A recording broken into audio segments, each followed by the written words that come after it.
Hello students, welcome back to the channel. So in this video we are going to study about the pteridophytes. Okay, so they are the member of the plant kingdom and they are coming after bryophyte. And bryophytes are already known as amphibians of plant kingdom. So they are the first tracheophytes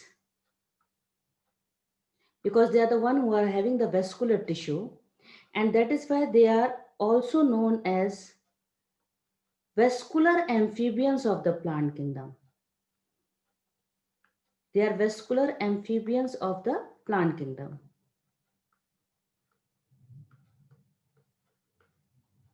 And if you know, in the animal kingdom, after amphibians, reptile comes. So they are also known as reptiles of plant kingdom.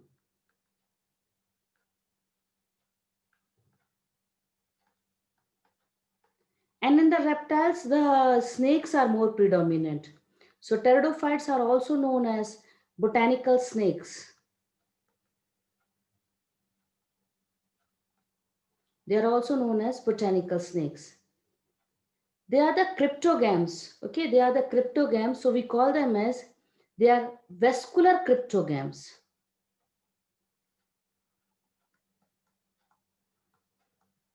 So these are the other names for the pteridophyte. Now let us see the general character of pteridophyte. Now see, main body of pteridophyte is 2N. The main body is 2N, which is also known as sporophyte. Okay, and they are having vascular tissue because we have already seen that they are the first tracheophytes. So in this case, now we will say that the body is having root, stem and leaf. We will say they are having root, they are having stem, and they are having leaves. We will not say root like, stem like or leaf like. Okay, because that term we used in the bryophyte only. But why we use the term in the bryophyte? Because bryophyte were not having vascular tissue. Pteridophytes are the one which are having vascular tissue, so we will say they are having root, stem and leaves. Now see, there are leaves. See carefully. Leaves can be green in color. If they are green, it means they will do photosynthesis, and such leaves are known as foliage leaves, which are meant for photosynthesis. So we call it as vegetative leaf. Other leaves, though they are green in color, but they are meant for reproduction. So reproductive leaf are known as sporophyll. See, whenever suffix "phil" comes means with respect to leaf, and this leaf is going to produce a spore. Okay, so that is why the name is given to the reproductive leaf as sporophyll. So I think so up till your topic is clear. Okay, green leaves are there, which is known as foliage, and reproductive leaf is there, which is known as sporophyll. Now see next. Now see, sporophyle has sporangia.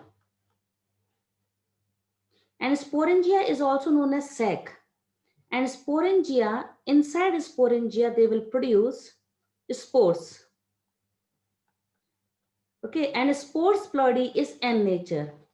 So they are producing spore by the process of meiosis. So this is meiosis is known as sporic meiosis. They are producing spores by the process of meiosis. Now this spore will germinate. It will germinate to form gametophyte. The spore will germinate to form gametophyte body.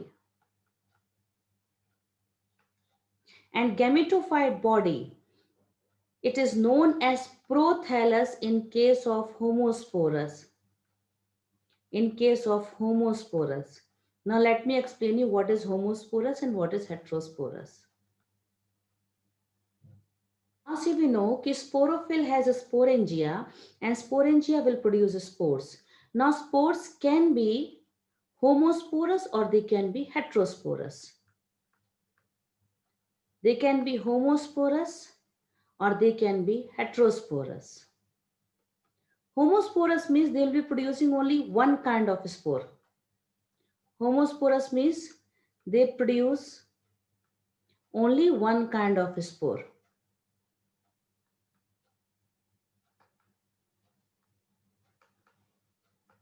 And heterospores means they will produce two types of spores. Okay, so they produce two types of spores. Now let us see which are the two type of spore they will produce. They will produce microspore and megaspore. They will produce microspore and megaspore. The microspore will develop into, please focus carefully, microspore will develop into male gametophyte. It will develop into male gametophyte, and megaspore will develop into female gametophyte.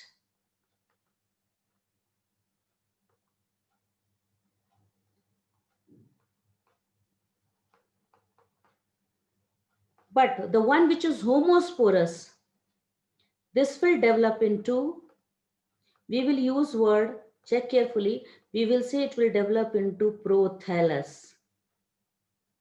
So you have to remember, homosporous gametophyte is known as prothallus, but heterosporous gametophyte is known as male gametophyte or female gametophyte. Please remember this, this is very important. These are your gametophyte bodies. So homosporous will produce prothallus and heterospores will produce male gametophyte and female gametophyte. I hope up till here concept is clear. Now see about prothallus. Now see about prothallus. Prothallus we say, you try to understand diagram. First of all, we say that prothallus is free living. We say it is free living, independent, photosynthetic, and it is inconspicuous.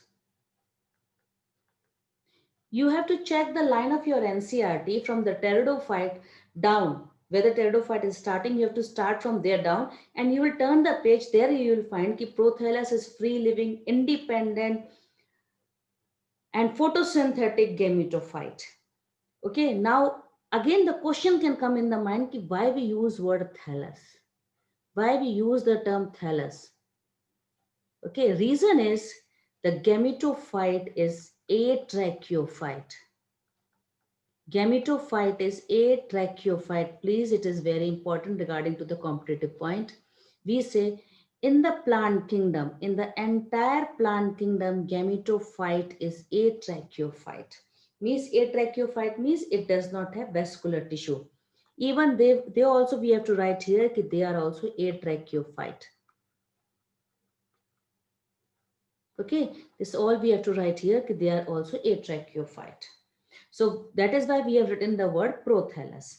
Now see the diagram of prothallus. Now see the prothallus of one.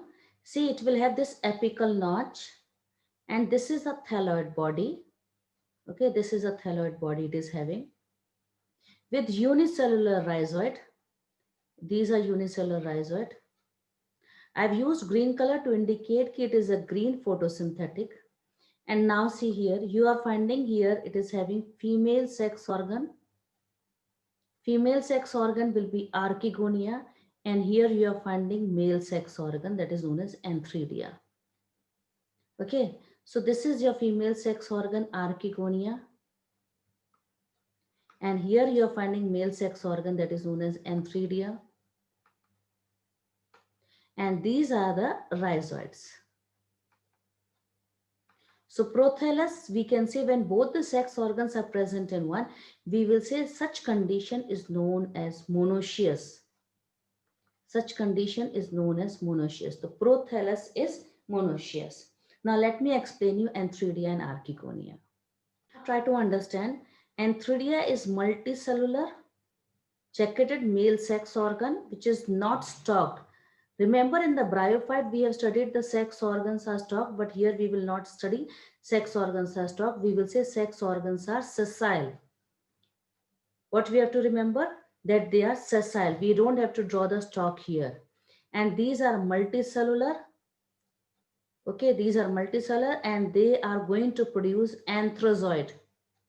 So they are producing the anthrazoid, and these anthrazoid will be biflagellate or it can be multiflagellate, but multiflagellate conditions will be seen in the fern. Multiflagellate condition will be seen only in fern. Okay. Now Archegonia also, this is venter, this is neck, and you are having this sterile jacket present around the neck, and inside the neck, just like bryophyte, you will be finding it is having neck canal cell. These are the neck canal cells which are present here. This is your venter canal cell, and this is the egg cell which is present. So this is egg cell. This is known as venter canal cell, and these are known as neck canal cell. We have to again remember the sex organs are sessile. Please remember this line. It's very important. It is different from the bryophyte. Bryophyte sex organs are stalked, but here the sex organs are sessile. And at the time of fertilization, what will happen? At the time of fertilization, VCC and NCC will dissolve. At the time of fertilization, VCC and NCC will dissolve, and they will form malic acid and form malic acid to attract the male gamete which is coming to the neck of Archegonia because of the chemotactic. Let me draw the diagram side here. So at the time of fertilization, it is dissolved. VCC, NCC will dissolve and they will form mucilage. Okay. So these are the jacket cells. This is the egg cell which is present here. You can understand this diagram here. And VCC, NCC will dissolve. This is the mucilage. And this mucilage will have malic acid. And now male gamete has to reach to the neck of Archegonia, either biflagellate or multiflagellate, and they'll be reaching through the water to this area. So they are using water to reach it. Because they are using water, that is why we call them, they are still amphibians. But because they are having vascular tissue, we call them as vascular amphibians. Understood the reason why we call them amphibians still? Because they are using water for fertilization. Up till here, you are understanding it.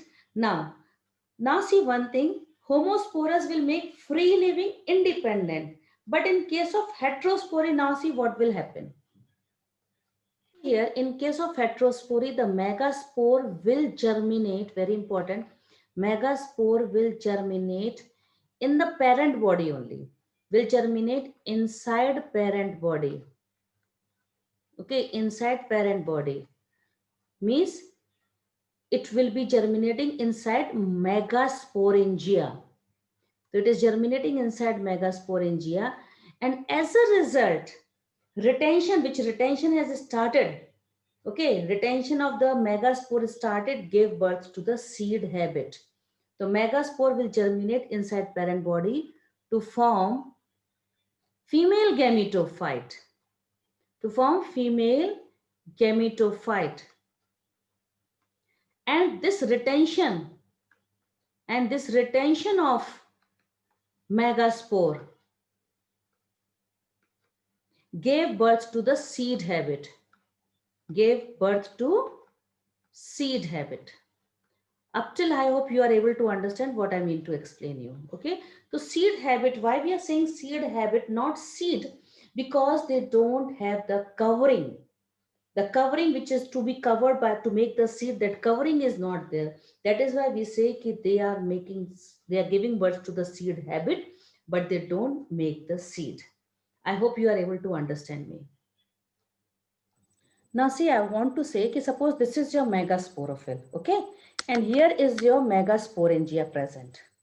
Understood? So this megasporangia is producing inside megaspore. This megaspore are germinating here only. They are not dispersed outside to germinate. They'll be germinating inside this only. But if you see this megasporangia, which is producing megaspore, it is not covered. Okay, it is not covered. It is open this way only. So as a result, you will not say seed formation is going on, but you will say seed habit is there. Understood? So I hope this topic is clear to you कि why we say कि pteridophytes give birth to seed habit but they are not able to make the seed. Now see one more thing. Right now I told you कि they have to depend on water. Check carefully, they are dependent on water so that their male gamete can reach to the neck of Archegonia. Okay, that is why they are not able to widely spread in the nature also, because they are using still water as their agent to transfer the male gametes. That is why they are restricted to the narrow geographical regions. Understood, class? They are restricted to the narrow geographical regions and they are not able to widespread. Why? Because still they are dependent on water. So I hope this topic is clear to you. In the next video, we'll be discussing about the pteridophyte classes. Okay. Thanks for watching, class.